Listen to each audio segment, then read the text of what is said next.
Where did you see things turn in that first quarter? I guess it started, but then you got back into it a little bit before they made the bigger push. What did you think the difference was? I think we just gave them too much early.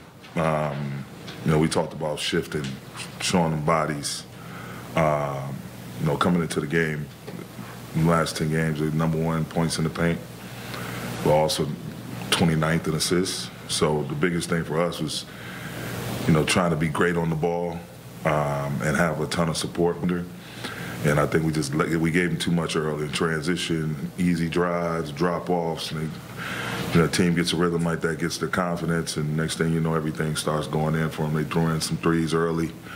But, yeah, they had too much access to our paint. I think it was a 9-1 offensive rebound advantage for them in the first half. Is that along the lines of that? Yes, absolutely. We have to finish possessions. We got to defend. It's no other way. There's no shortcuts. There's nothing like that. We got to play defense consistently, night in and night out. Again, be great in transition. Be great on the ball. Give that on-ball defender, once again, a lot of support with our shifts and activities, and we got to close teams out of possessions without giving them multiple looks at it.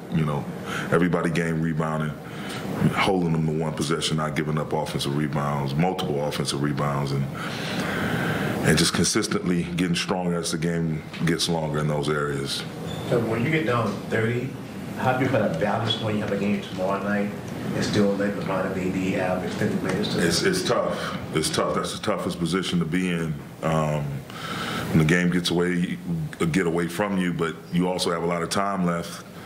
You're taking that chance of trying to cut the lead down, which we did.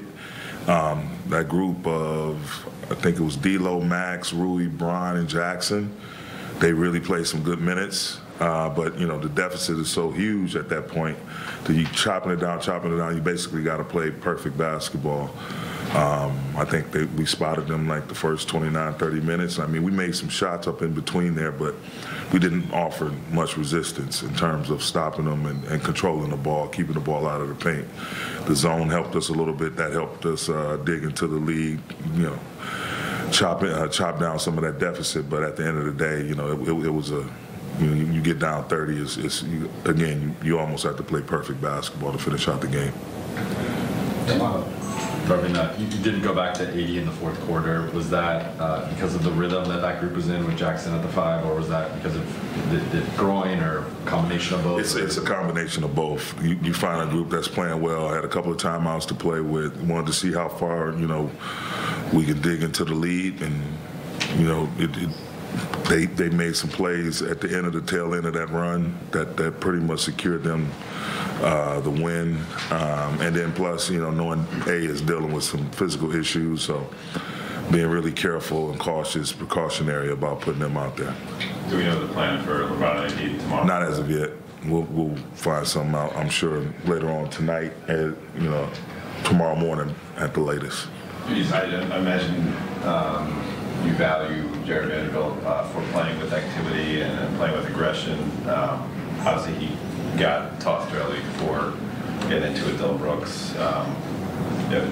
Is that just what did you make of it? Does he need to control himself better in that situation? No, it's hard to control yourself, man. Being competitive is one thing. Dillon Brooks is one of the most competitive players that our league has. Competes at a high level, but whether it's cheap shots or putting players at risk of injury with certain plays, I just watched it again before I came in here. Pushes him on the back, a guy that's in the air, airborne, defenseless, and then Bron's play. Bron goes to the basket, and it's a double move with his arms. One arm, trying to deflect the ball, and it goes back, and then it goes across his face. So maybe Dillon Brooks shouldn't have been in the game either, but. It's unfortunate, and I'm a salute and my hat's off to Vando for taking up for his teammate, taking up for himself and his team. So it is what it is.